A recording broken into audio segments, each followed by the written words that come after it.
crazy person that dots around the world. The concept of home, because this fucks me up, right? And it has done for a while, because I left Manchester like over 6 years ago.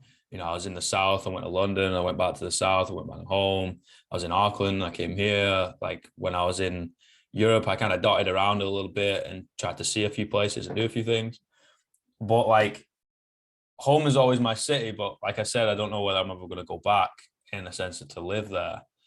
Like you don't know, right? You don't know what the future is going to hold. But what is home to you? What is this concept to you? I think home is such an interesting and difficult thing to define, especially when you become a nomad and you start traveling around. I think a lot of people become nomads because they don't really have a true definition of home. It's like a lot of the time they're questioning, okay, like where do I belong? Because this is the place I was raised in, so I'm supposed to call it home, but it doesn't really feel like my place of belonging. So then we go traveling around the world to find that place of belonging. And speaking from my own experience, I think as I've traveled more and more, it's like, it's a cliche, but home becomes more like me. Yep. It's home. Home is wherever I am. And like, I've felt that before in like relationships where it'd be like, home is wherever I'm with you. And then when you go through like heartbreak and you really have to learn how to be with yourself. For me, home is now inside of myself. Home is wherever I go. But it's also a hard thing because when I'm meeting people along the way, they always ask, where are you from? Where's your home? And of course, I say, I'm from Chicago, born and raised. And I say home is LA, California, because that's where I lived for the last 6 years. But yeah, it's not a simple question. What is home? Yeah, it like transcends from where to what, right? Yes. It's like a place to like kind of an object or a feeling. Or at least it is for me, you know. Like I write about home a lot in the sense of what the fuck is this thing, you know? Because I'm really scared of going home, right? Going back to money and it feeling different. Like that scares the living shit out of me. Yeah, there's something that people don't talk about enough is like when you do go traveling and then you go back home, the place that you're from. Yeah. Like that feeling of like reintegrating, like being in this place that you used to be in, where people knew you for the person that you were, and like being able to like show up in that environment and feel comfortable still. It usually, like for me, I notice every time I come back home, it feels a little bit different. Like every single time I come back home, something feels shifted, something feels different. How has it been for you? I've not made it home yet. You haven't even gone home yet? No, not in like two and a half years. Like when I was in the south of England, obviously I'm like a 3 to 5 hour drive away. So yeah, I go visit home. But I found that home doesn't change. You know, the city doesn't change, the people doesn't change, the vibe doesn't change. It's exactly the same. But like I've changed. Right. So I go back and I'm like, accent might be slightly different, or, people are kind of doing the same thing. Like, what are you doing? I was like, oh, well, I've done a few things since we last met and it's only been like a year. Right. I was like, oh, I kind of went here and did this and did that. And then that didn't work out. And then I did this and whatever. And it's really weird because you kind of got like two options, right? You kind of stick out like a sore thumb in your home, which is a really strange feeling. Or you just like revert back to your own like ways and be like, cool, I'm just going to like forget about this nomad thing and just be the person I was like 5-10 years ago. And I can't do that, man. Yeah, it gets to a point where it's like too uncomfortable to like put on like the mask of who Yeah. you used to be. I feel like when you travel, what happens is like you start like peeling the onion and you start to get to know who your true self is, like not the self that was created based on like your community and where you were raised, but who am I without all of that? Yeah. And so then once you kind of discover that, and I think we're always discovering that, right?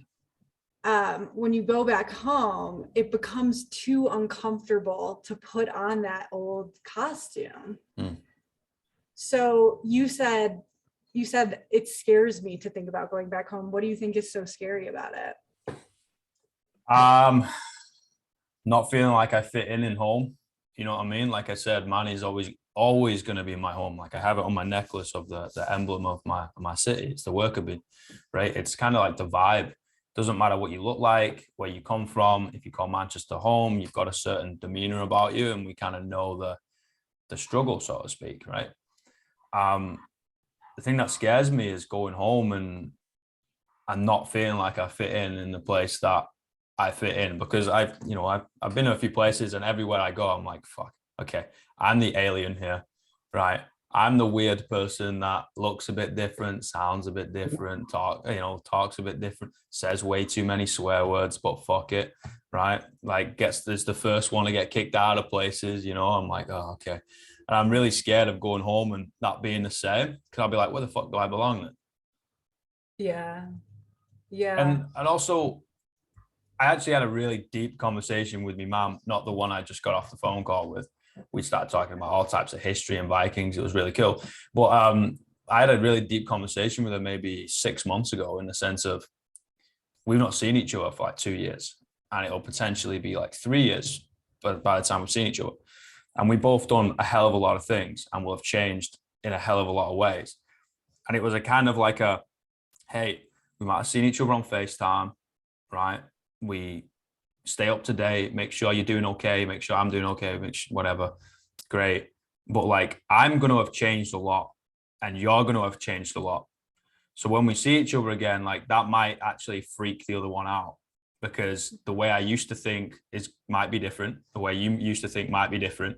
And then when we sit down and have these coffee chats like we like to do and just hash out and put the world together, right? Like we might be two separate people than when I inevitably left and she left and did a thing and I did my thing.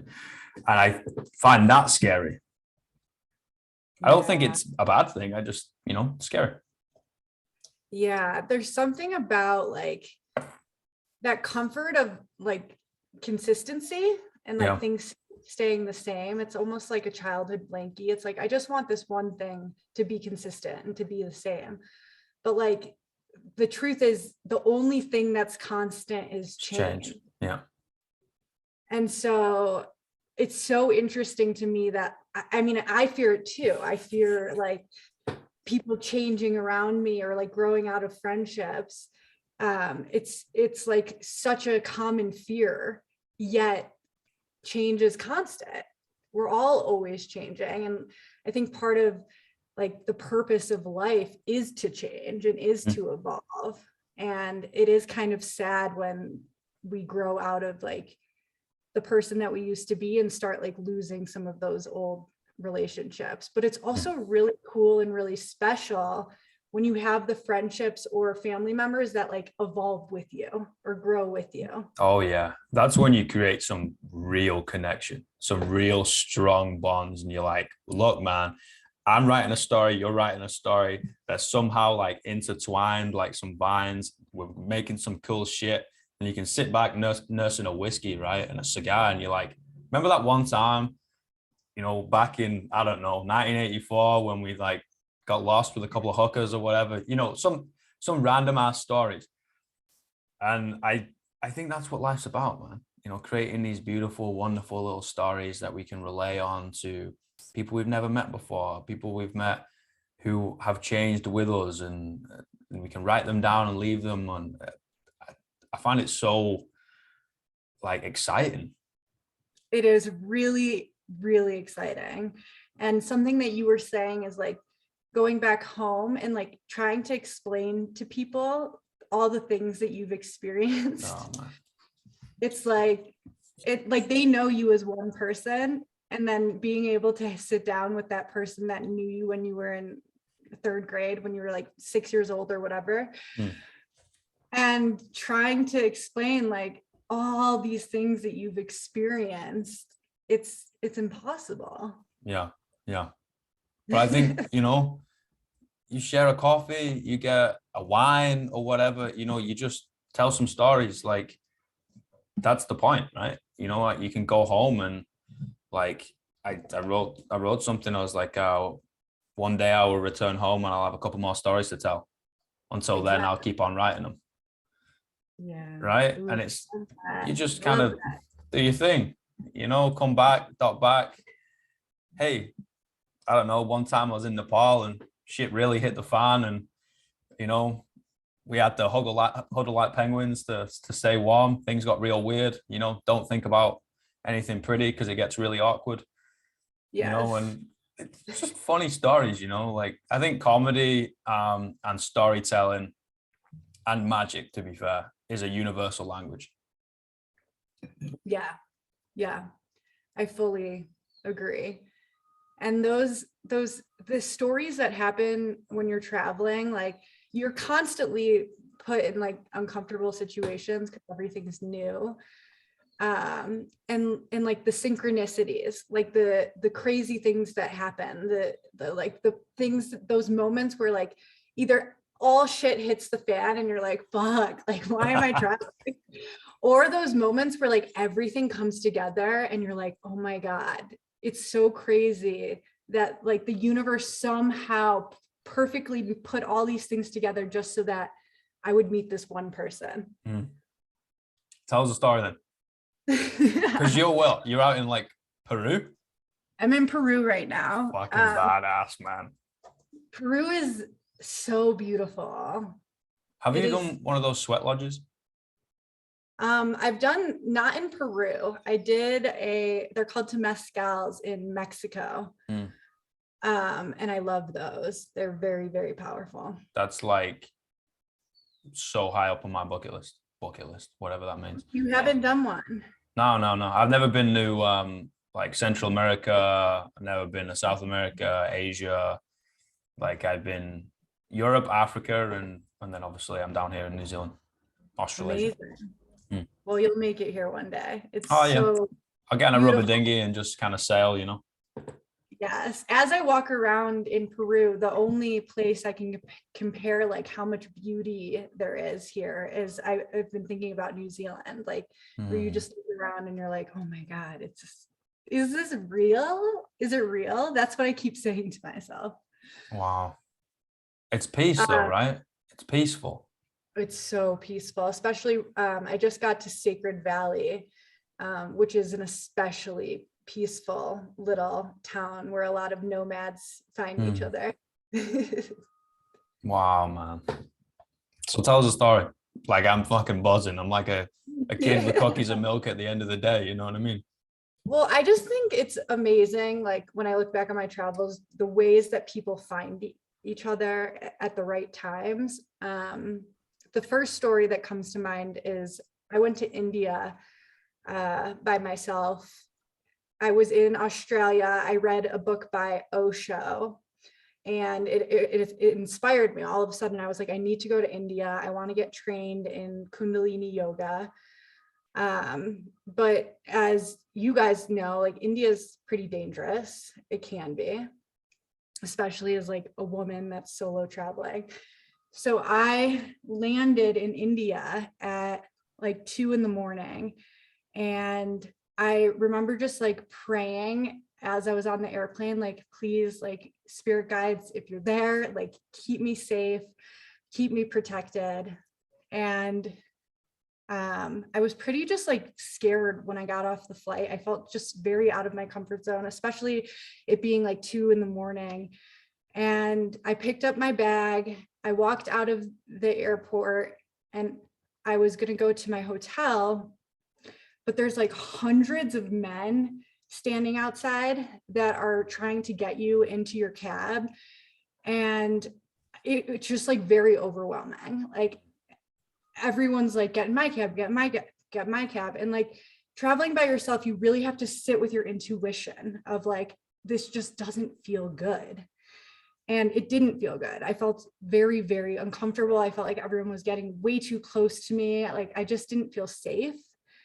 And out of nowhere, this couple that I met in Australia on a scuba diving boat pop up and they're like, Michelle. And I'm like, oh my God, what are you guys doing here? And they're like, we just arrived in India. Like, and so I ended up getting in a taxi ride with them and I felt so safe.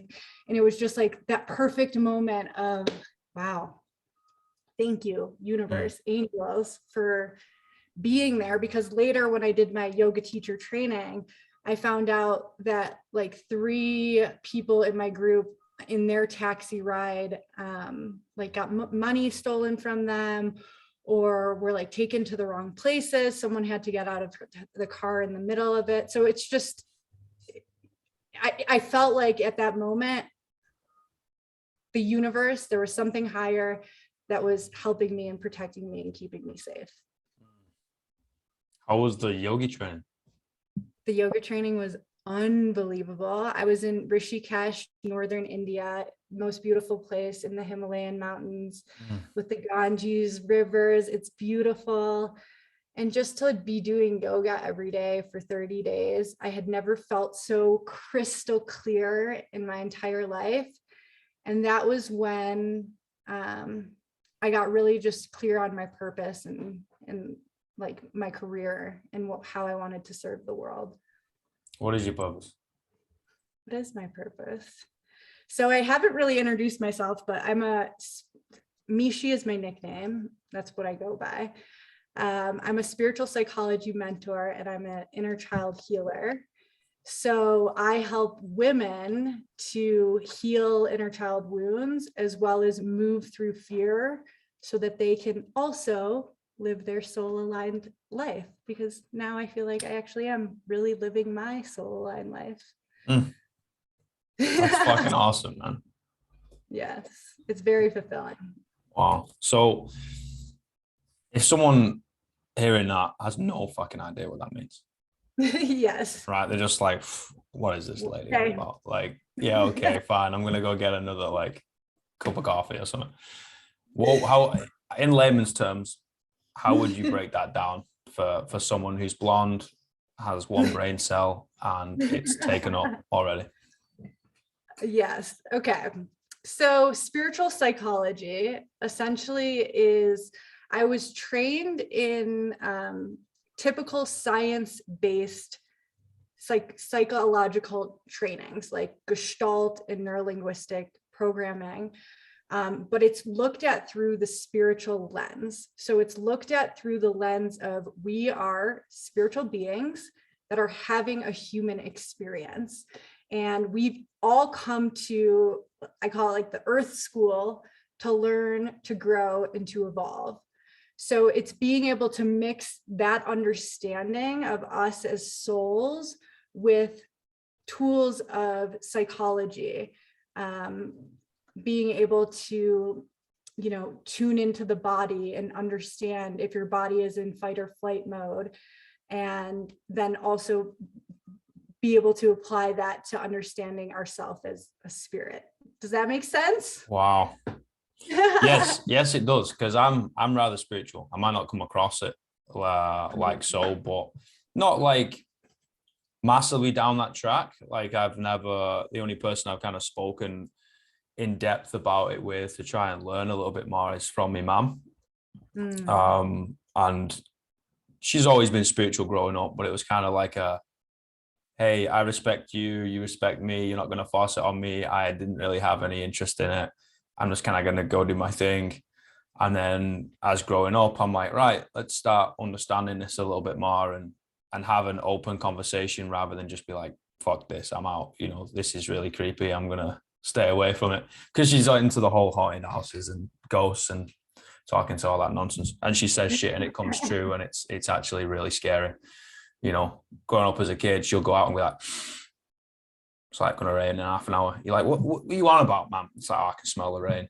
And next thing you know, it's bucking it down in half an hour. And I'm like, this is not okay. She's a little witch. Yeah, she's West African, mate. Wow. Yeah. Born and grew up in Nigeria, like deep West African, will come out with some crazy ass shit, and you're like, where did you come up with this?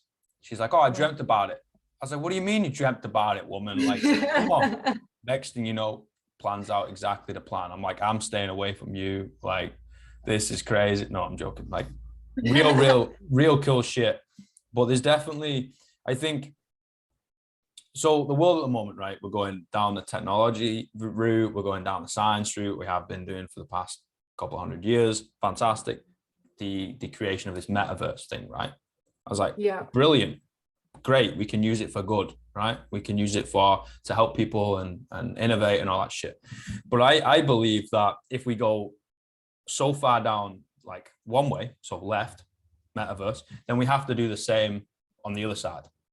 Right. We're always connected on the internet. We're always hustling. We're always working. We're always doing all this. Anxiety goes through the roof. Stress goes through the roof. Great. Now we need to go the other side. Now we need to understand spirituality. We need to understand wellness. We need to understand presence. We need to be able to hold the space for ourselves. I think we have to push both. Yeah. There's a world where it's like, yes, we're in the metaverse, we're in technology, and we're also deeply spiritually connected and connected to nature and in the present moment. There's a world where we can have both. It's like the yin and the yang. Yes. I don't think it's a conversation of or anymore. I think it's a conversation of and. I think, exactly. I'm not a big fan of definitions in a sense of like, oh, I'm a man, I have to do this. Right. I'm like blonde, I have to do this. I'm from Manchester, I have to do this. It's like, no. Why are we placing ourselves in these tiny ass boxes and be like, this is your kind of destiny. This is your potential. I was like, I don't get it. Like, I think we should just discard that and be like, hey, this is an organic shell that I'm in. All right. I'm trying to understand what the thing is that I'm in, right? Understand my body a bit more, understand the spirit a bit more, understand how my psychology works a little bit more. Everybody does that. And then you can free yourself from these boundaries that are either placed upon yourself from you or from other people. Yeah. And I think this goes like, it's the definition. I think this goes back to like, it's interesting, like trying to find yourself when there's like definitions of certain things. Like to be spiritual, all of a sudden, I think it's becoming less and less like taboo, but like to be spiritual meant like you're like into like crystals, you're talking to ghosts, you're into astrology, like it like, and it had to look a certain way. Yeah. But like you're saying, you're like, I know I'm spiritual, but I don't look spiritual or I don't act spiritual. And it's like, what does that even mean? Yeah. You get to decide what that means for you. And I think that's just part of growing up, is recognizing, like there's definitions for everything, but at the end of the day, you always have to come back to yourself and you ask yourself what feels good for you. I'm spiritual, but I don't wear crystals, like it could be, you get to decide. And I think there's so much power that comes through when you start to realize that. Yeah, 100%. It's the law of individuality. Yes. Just do your thing, live and let live.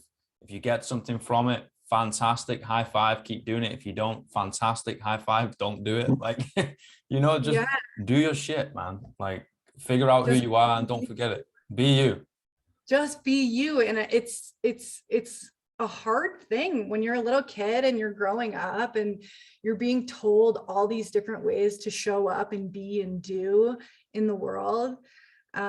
It's hard to break away from that, to actually ask yourself, okay, what is true for me? I think once you've found it for yourself, you can look at everyone else and just so easily be like, just be you. It's like, it's so much fun.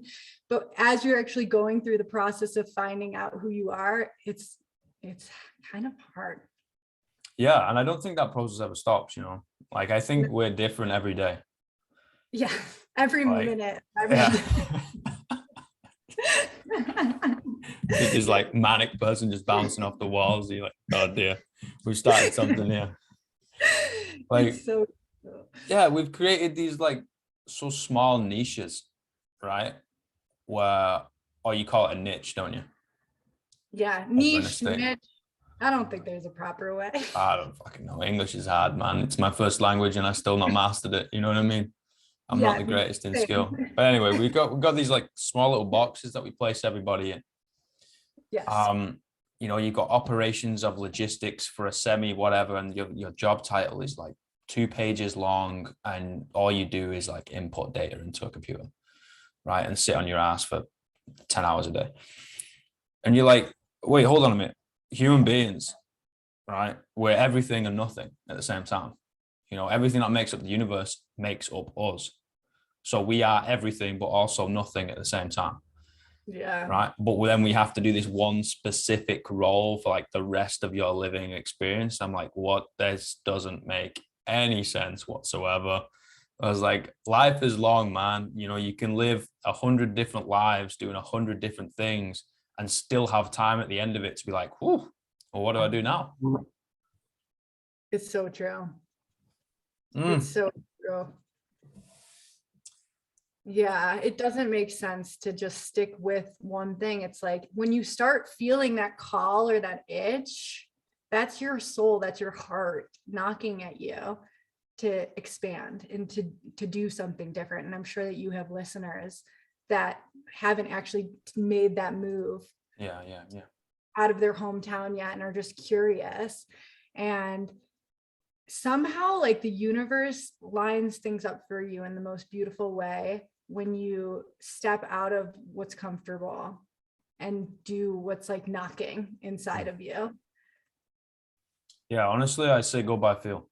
I'm a bit biased because that's the way I live my entire life, right? Go by feel. If I don't feel like doing something, I won't end up doing it, right? Yeah, there's devil's advocate, right? But I say like my heart is on my sleeve.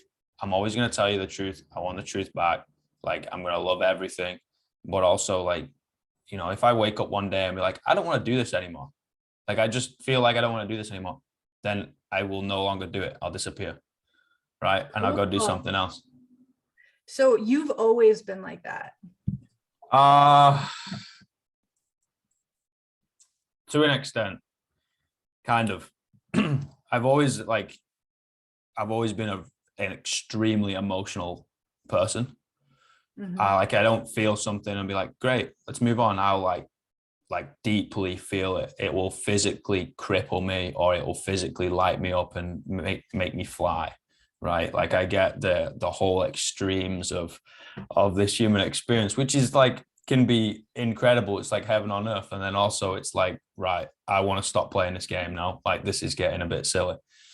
So I've always been like that, but never understood.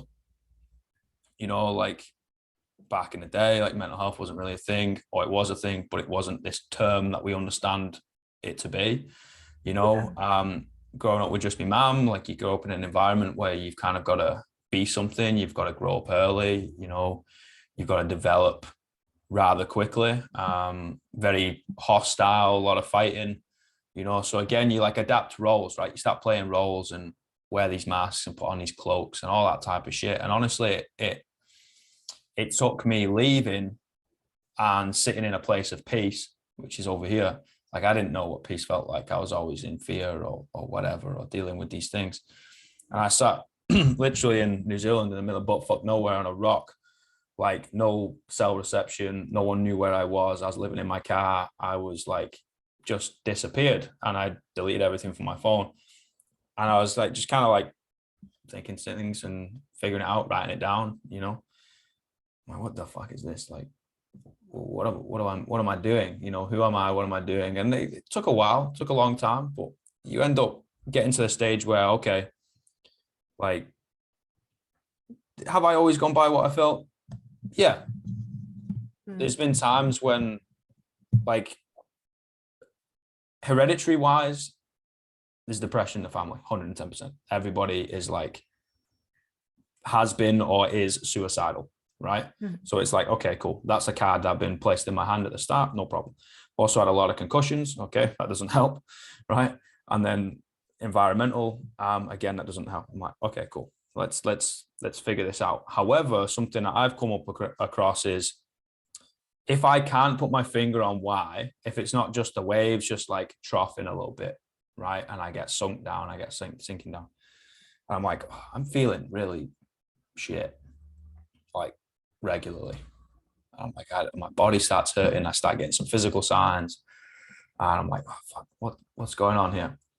Usually is because I'm not listening to how I feel. Yes. Like Yes. every time I've stayed in a relationship too long, I'm staying in a job that I shouldn't be in. I'm in a physical environment that I shouldn't be in. I'm Right. doing something I shouldn't be doing, like whatever it is, right? I get depressed, like real bad. And Yeah. then you start thinking those things of like, what, what am I doing? Okay, it's that one. I get rid of that one. Next thing you know, like the cloud covers, you're like, oh, okay, I'm listening. All right, I've got you. Let's carry on. Yeah.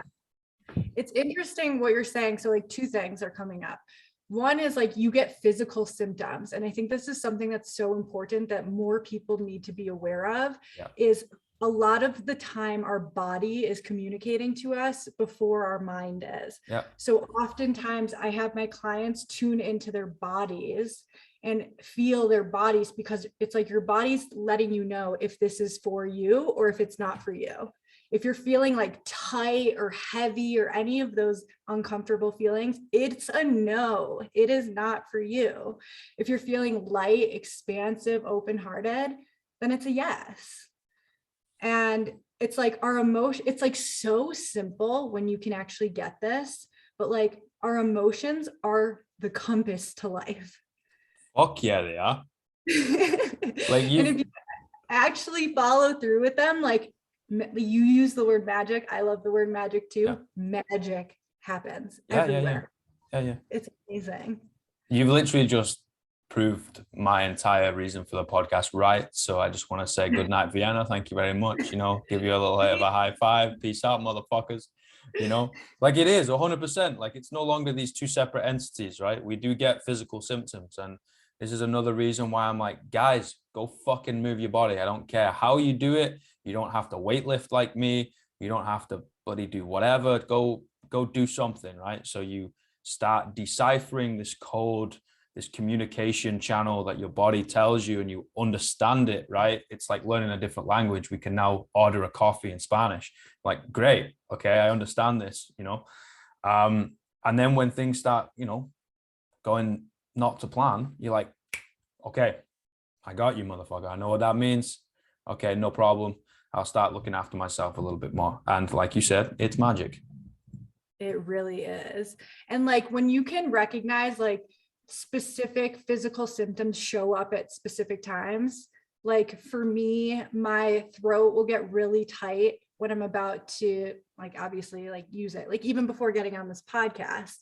And I know that that is because of a young version of me that had so much anxiety about using her voice. And so it's like when you become aware of your physical body, you become more aware of yourself and like what these things mean and how you can be with yourself. Pause there for a second. Just want to say thank you. All right. You don't fucking have to do this shit. You can say whatever you want in front of me. I don't care. Like, I'm no judgment, but you don't have to say anything, right? Like, do you, right? Fucking say whatever. So I just want to say thank you for that. All right. How did you free yourself from that then? I shake, by the way. I get real bad shaking. Like my voice goes all types of weird, right? It's like my balls drop or on a fucking yo-yo, right? It kind of goes up and down, up and down. I'm like, guys, I promise I've been through puberty, right? Yeah. And I shake like a shitting dog, man. Like it gets real bad. But how did you free yourself from that, the anxiety? Okay, so what I would say, and this is what I do as like inner child healing work, is as you sit with that feeling, it's being able to go into meditation and ask yourself, what is the earliest time that I remember feeling this way? Because anxiety is so crippling and it can feel so uncomfortable. And the more intense it is, the older that feeling is. Wow. So when you feel that, you can sit with yourself as long as you need to and just ask yourself, when is the earliest time I remember feeling this way? And perhaps a memory of you comes up, or perhaps it's just sitting with the feeling alone and recognizing that that little one, it has nothing to do with your present day self. It has to do with your little self. That little self needs love, validation, to know that it's safe, to know that it's heard. And the thing about the subconscious mind is it doesn't know time. So you can authentically be healing just by saying in your mind that you are giving love to this younger version of self. Wow. Let's blow my mind a little bit. I know. Let's take a pause. Let's take that in. The subconscious knows no time. Fuck me. That's just sucker punched me in the throat. Okay. The way that I can try to like get people to ground this in of like this, the subconscious doesn't know time. So it's like, if you're playing in your mind that something's going to go wrong, your body starts reacting as if that thing is already happening right now. Oh. So it's like that thing's not even happening, yet your body is responding to it. Yeah. Like I 100% get that. And, you know, attacking it from an experience point of view of always in fear, people trying to kick down your door, people always carrying knives, people always up for fights, grabbing a glass, ready to just fucking do you in for a bag of Skittles. You are locked up constantly, right? There is no free flowing, there is no relaxed state. It's I'm ready to like be in a fight where someone's going to pull a blade like 24/7. And even when you sleep, it starts affecting you sleep wise, because you're like, right, potentially I might have to wake up in 0.1 of a second and defend my fucking life. And it's weird because you do lock up, you become stiff. Yeah, your body, your physical body responds as if it's happening right now. Yeah. And talk about ongoing stress and PTSD. Right? Yes. Like it's weird. Like, you know, we giving you some honesty. Like, I respect what you do and respect you, so I'm gonna be honest. And like I said, heart's always on the sleeve. It was only when I came to peace, right? So I come to a place where nothing really happens, and you know, it's quite peaceful. It's what the world should be like. Did I understand that? Because I acted in the same way, right? So I'd hear a noise in the middle of the night. And the next thing you know, I'll wake up, I'm in the middle of the street in my boxers holding a knife. Wow. I'm like, Alex, what the fuck are you doing? I was like, I heard something. You know, obviously having a conversation with myself, I was like, I heard something. Whether I did hear something, I don't know, whether it just subconsciously, I don't know, but in my reality, in my perception, like I did hear something. And I'm like, there's no one crazy outside with a knife trying to get in. You're the crazy person outside with the blade. Go fucking back inside. All right, go back to bed. Calm down. And it's only when that kind of manifested into like, rather from the subconscious into the actual reality of this physical realm that we're walking and talking in, I was like, wow, okay, motherfucker. Okay, you've been in there a while, because you're clearly doing something which is a little bit wacky, which you shouldn't be doing. All right. Well, we're going to have to go into that a little bit further. And I think having the strength and the courage to like kind of sit in that space, right? And my therapy is two ways. I came up with a concept of the arena and the cave.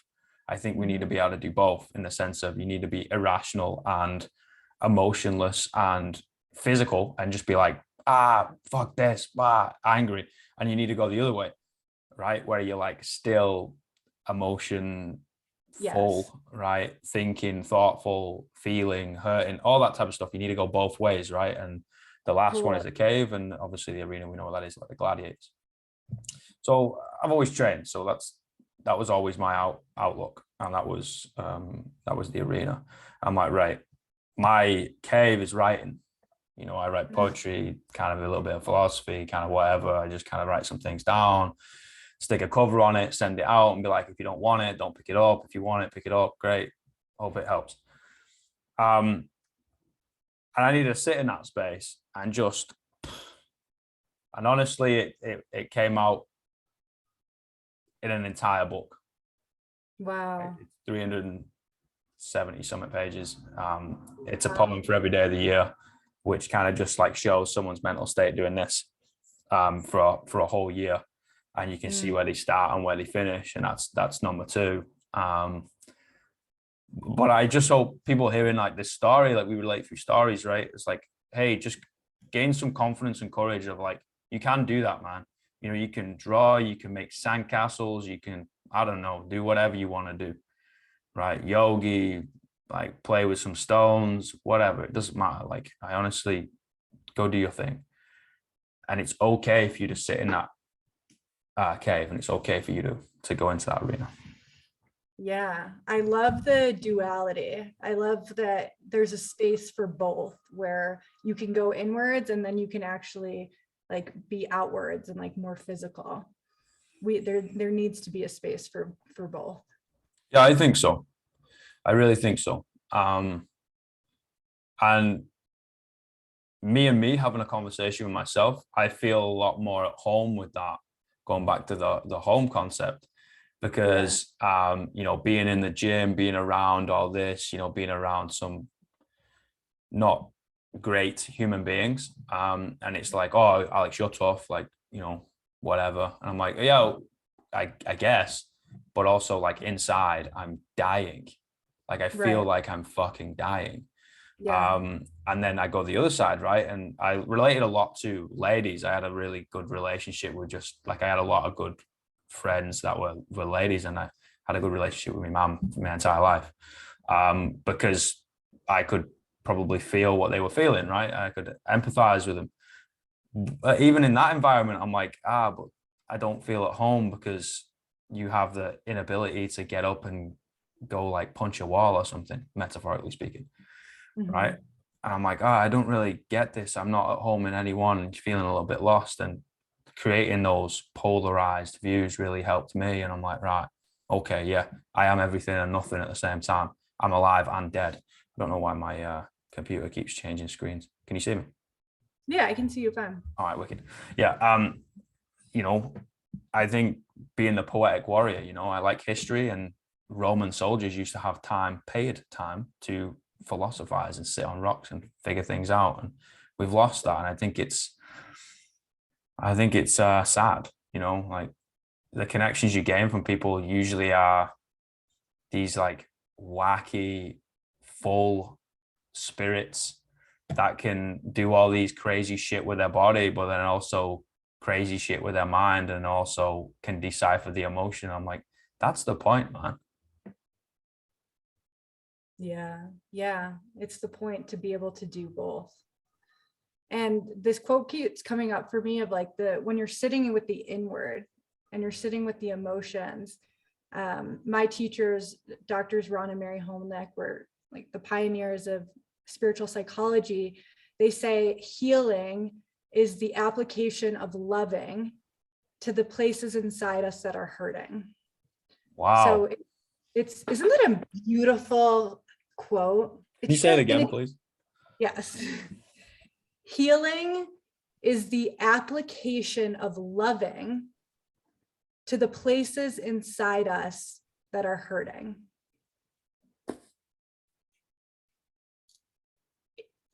When I heard that, it was just like, oh, it just clicked.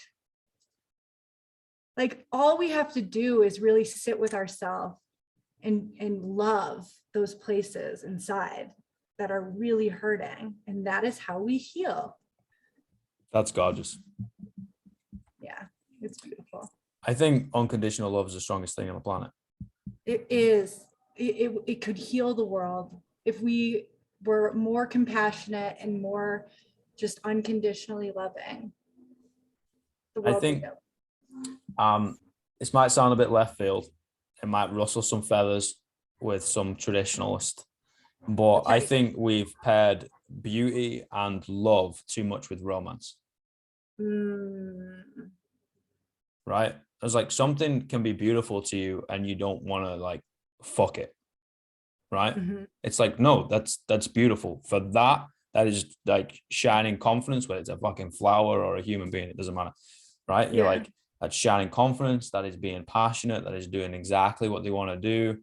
That is beautiful. I'm not gonna like push them out of their path. I'm not gonna get in the way. Like you're gravitated towards them in any way. It could be platonic, romantic, could be business, it could be just passing in the street of like you're never gonna see each other ever again. You're like that right there.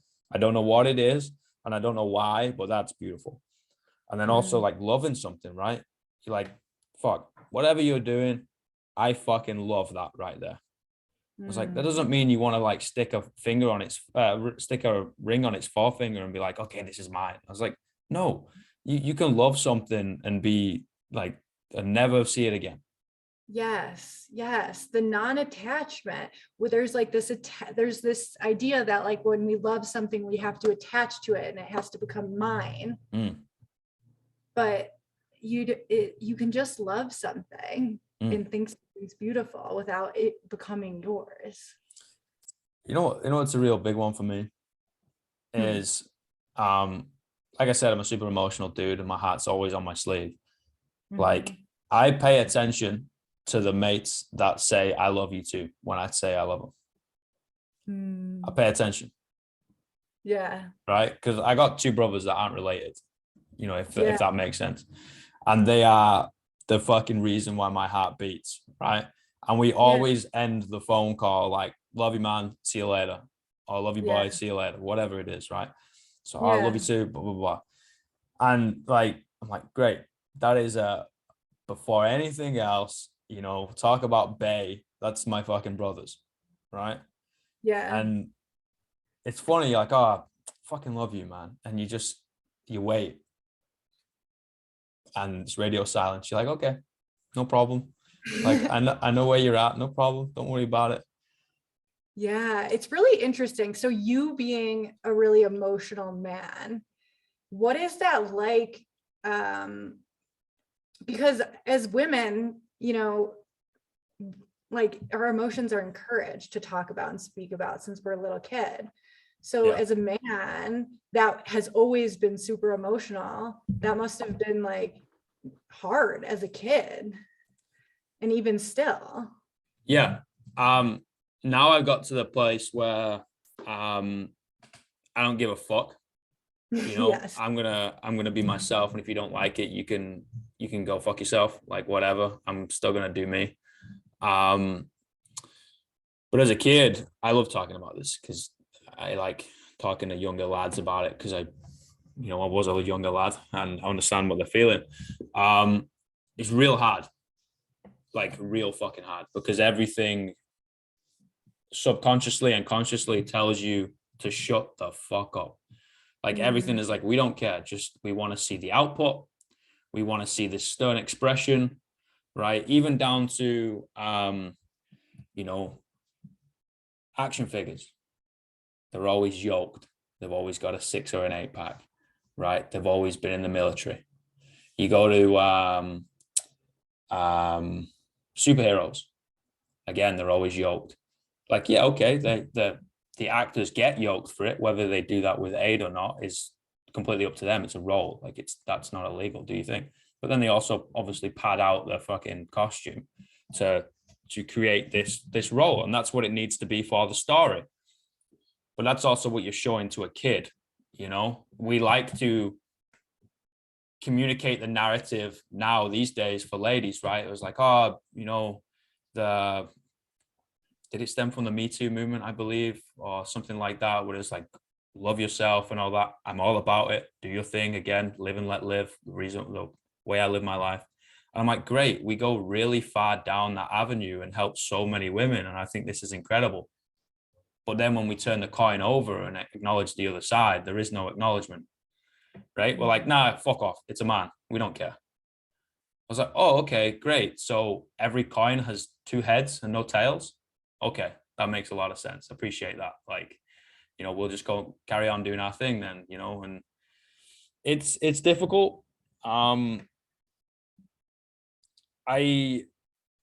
take the responsibility on myself, and I encourage other people to take the responsibility on themselves, in the sense of, if you come to terms with that and you do whatever you need to do to keep your head above the water, then it shouldn't matter what other people say, right? If, say, for example, I'm in a relationship and that's the one thing that will notoriously screw me over, because it's the highest level of vulnerability a dude can be in, is with a partner, right? Whether it's with another dude or a lady, it doesn't matter. And they're like, like, I don't like all this emotion, I'm going to leave. Okay. Like, I wish you peace and happiness, man. Like, good luck. Like, the back in the day, it screwed me up. I had a high school sweetheart for 7 years, and like, I say I won't change for anybody. We all adapt, but I'm not going to like change my moral compass or change exactly who I am for someone, because I was 100% willing to do so. Right. Back in the day when that kind of went up shit's creek, and you feel like a piece of shit. And I'm like, I am never going to do that shit again. Yes. There's like, I'm sorry, man, but like it goes back to unconditional love. I'm going to fucking love you and respect you for who the fuck you are. And if that does not marry up with me, pardon the pun, then that is fine, man. Go write your story, and I want to be able to read it one day. Yeah. But it's hard. It's a hard place to get there. Like, I think being nomadic has helped that. Yeah. And I think it's just a really important thing for people to hear, of like, it's at the end of the day, it's like, just be you, and the right people will end up staying in your life, and the wrong people will end up fading or falling away. And it feels uncomfortable at first, but it's more uncomfortable to keep up a mask or an armor of who you're being for everyone else than it is to just be yourself. And eventually you'll find your people. You'll get the support that you need. Yeah, like, it's going to cut a bit close to the bone, but I think that's why we have such a high suicide rate in men. Yes. Yes. Like, you think men are emotionless? No. That's the narrative that we all want to read, right? It's like, that's bullshit, dude. Like, they just don't know how to communicate it, right? Like, and we're playing this role, playing this mask, and you can only ever do it for so long. It's a ticking time clock, it's this sand time, and then you turn it over as like it's going to take ages, but eventually you're going to run out of that willpower, and you're going to be doing your thing. And honestly, sounds real fucked up, but I think having a pretty rocky mental state actually saved my life, because there's been many occasions where I'm like going to end myself, like, and at the edge of a cliff, 1 foot is off, knife to the throat, like take a seatbelts off at 115 mile an hour type shit like that, right? And I know that, and I can get there very quickly. Like, if I go do a factory job that I feel like I'm not, I'm just like a piece of meat, just taking one thing from the other. I'm hired muscle, right? Yeah. I'm like 10 minutes away to finding a sharp object. I can spiral real quickly. Like, there's some things I've got to do like religiously every day to keep me good, right? Yes. And like, as a preventative measure rather than a reactive one. And because of that, now I live my true self to look after me. And like, I always say, don't talk to me on Sundays, because like, not because it's like it's God's day and I go to mass or whatever, or church. I'm like, no, I dick off in the middle of nowhere in nature. I write a significant amount of stuff. I drink a copious amounts of coffee, and I just kind of like sit, and reconnect. Yeah. You know what you need now to fill up your cup. And I love what you said of like the instability of like your mental health actually saved your life. Mm. I think that's such an important thing for people to hear. I have this theory that like the brightest lights, like the people that are the most illuminated, are the ones that have gone through the deepest, darkest shit, have I been have been through the depths of hell. fucking love you And for saying that.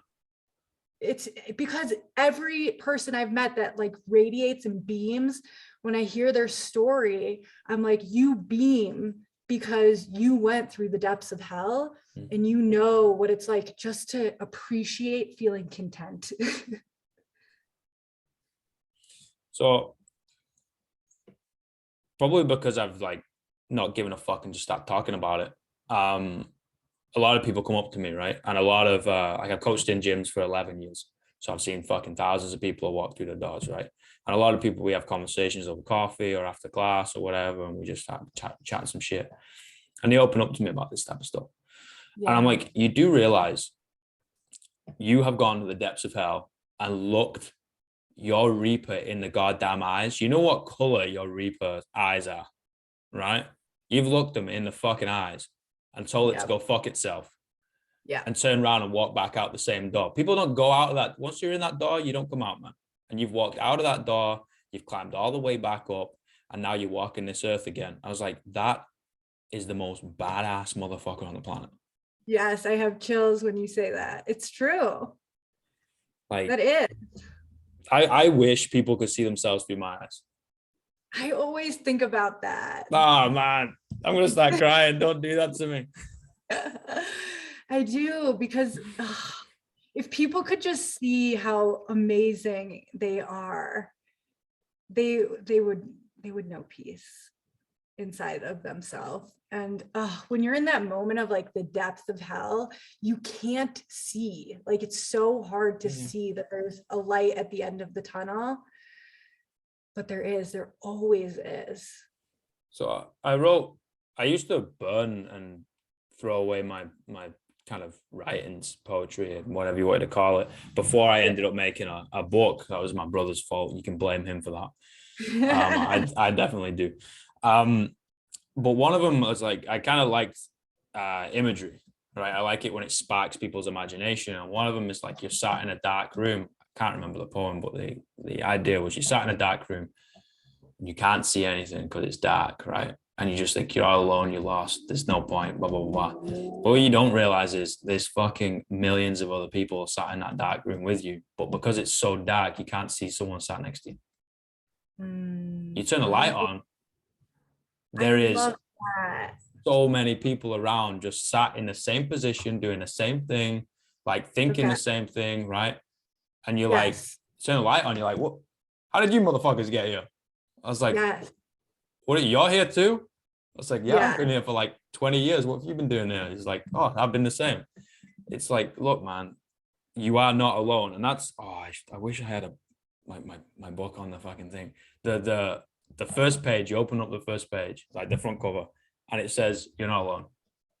Yes. Okay. So it's so crazy. Right before this call, I pull oracle cards. For anyone who doesn't know, they're cards that like you ask the deck for a message and the universe or spirit sends a message. So right before we hopped on this call, I said, what's the message that like this audience needs to hear right now?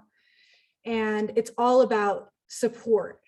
It's all about knowing that you are protected, that you're always deeply supported. And a lot of breath. I feel like this needs to be said. It's gonna fuck me up. You're being called to open to receiving a new level of support now from those in your life and from those beings that you're connected with. I'm not going to read the whole thing, but it's asking, how can you open yourself up to receiving more support? And I love that imagery of being in a dark room and there's all this support surrounding you, because I think when you're in your darkest of places, you forget and you can't see that there's support everywhere. And even like for me and for nomads, there's very lonely points. Would you Oh agree? yeah. Fuck me, yeah. And so I kind of just got out of a lonely point, but it was kind of a choice. It was like, I need to go be in nature for a while. And then this morning I was meditating. I wrote in my journal, I'm calling in new friendships. Like I'm calling in people, I'm calling in support. And just right before this call, this is my first day in Sacred Valley, so I don't know anyone. I was walking back from breakfast to my Airbnb, and I see these two girls, and I'm like, those girls are cool. Like, I want to be their friend. And I was like, but making friends as an adult is such a weird concept. Yeah. And one of the girls yells out to me, she goes, I know you. And I was like, what? And she's like, I know you, I follow you. I follow you on social media. And it turns out that she had met one of my best friends in a breathwork class. So she started following me on Instagram, and now we're going to Machu Picchu together on Saturday. And so it goes back to support. Like, you're never really alone. And sometimes you just have to set the intention and ask the universe, even though it sounds a little bit woo-woo for some people that are listening, ask the universe, surrender, say, I need support. I can't do this alone. And angels will show up. They always do. I believe in guardian angels. Yes, I do too. So I was like, during my nomadic trip, right? Like, basically I got fired twice within the space of a week. And I was like, you know what, fuck this. I'm on the other side of the world. I don't know what I'm doing. I packed my bag in like 10 minutes and got in my car and went that way. I drove like 2,000 Ks. I drove from Auckland to Queenstown and back, if anyone knows where that is, but it's 2,000 Ks. And I was on the way to Queenstown, and I was nearly there, right? And I was like, these winding ass roads going up and down the hills. And my car's a bit of a shitbox, right? So I've got to rag it to get up this hill, right? I need about foot to the floor to get to the top of this hill.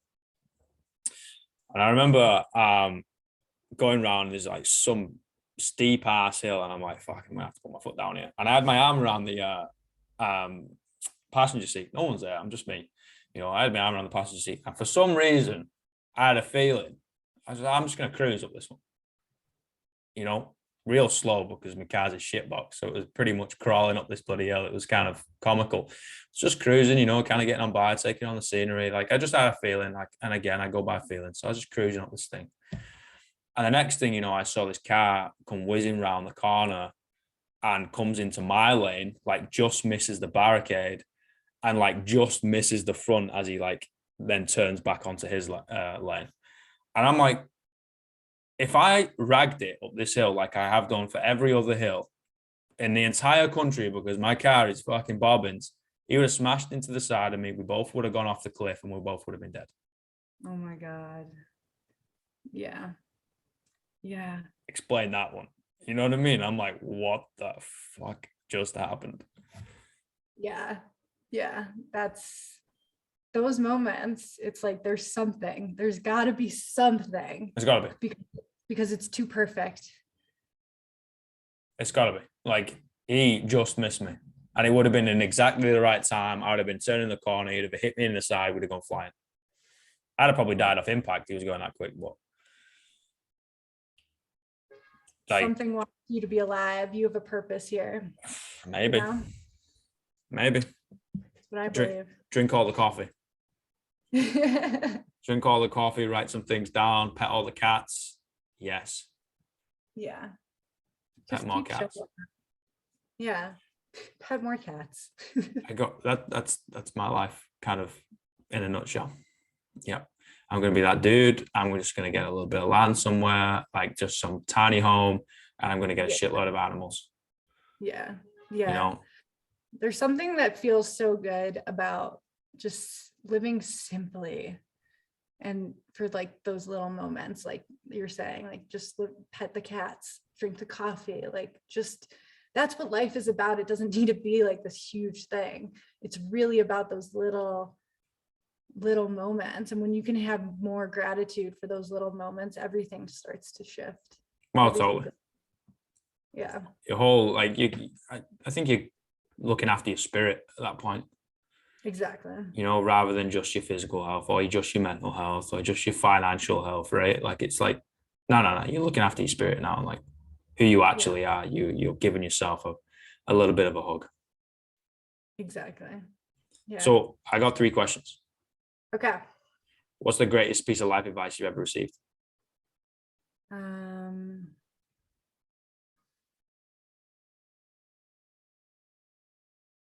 Do what you love and the money will come. Mm, Just do what you love. I like that. Just keep doing what you love. And like what we were talking about earlier, like our emotions are a compass. So just keep following the compass of what makes you happy. Our emotions are the compass. I fucking love that so much. I'm gonna be quoting you. What's the worst piece of life advice you ever received? Okay, hold on. Let me sit with this. It's something along the lines of, I was diagnosed with a learning disability as a kid, and like, I don't know if this is advice or more just like the society. Like, it doesn't make sense that a little kid should be sitting in a class for 8 hours a day. So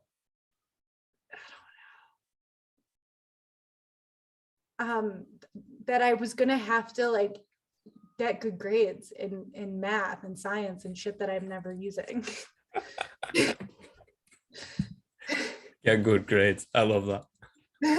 Get good grades. That's the bad advice. Wow. Once I stopped caring about grades, I started like actually living my life, enjoying my life. It's true though, right? Like you learn everything they want you to know, and then once you kind of graduate and get the fuck out of there, like you learn what you want to know. Exactly. And it's way more fun. Way more but fun. I don't know. I don't want to like encourage kids to drop out of school, but like maybe it's like just don't be so hard on yourself. Like grades aren't that important. You're gonna be fine. You're gonna figure it out. And if they do drop out of school, I'm gonna blame you. It's not me, it's you. It's okay. Great. You're gonna get a lot of angry letters sent to Peru, just being like, you know. Oh God. It's not my fault. Blame it. Well, 3 words you'd tell your younger self. You are brilliant. I say that to myself every day, my little self, because she felt like she was so dumb and didn't belong. And now I make sure to let her know she is fucking brilliant. She is so brilliant. It's gonna fuck me up. I think we should all tell our little self that. Yeah, I think so. Yeah. Thank you so much for your time, everything you do, and for yourself. Appreciate it. Thank you, Alex. This was so much fun. If anyone wants to connect with me, I have a free inner child healing class. Wow. So go to my Instagram, mindful Michy, spelled Michy, and there's a free inner child healing class. So if you're someone that struggles with connecting with little you, it could be super helpful. Little you. Little you, exactly. Thank you, Alex. This was so much fun. If you're ever dicking around the bottom right-hand corner of the world again, let me know. We'll grab a coffee and just shoot some shit again. Yes, sounds good. And let me know when you make it to Peru. I will. If you're still there, you'll probably be like, oh, I'm in Nepal on Everest. I'm like, what the fuck are you doing there? I don't know. Exactly. I had a dream. All right. Anyway, I'll talk soon. Yeah. Talk soon. Bye. Have a great day. Bye, everybody.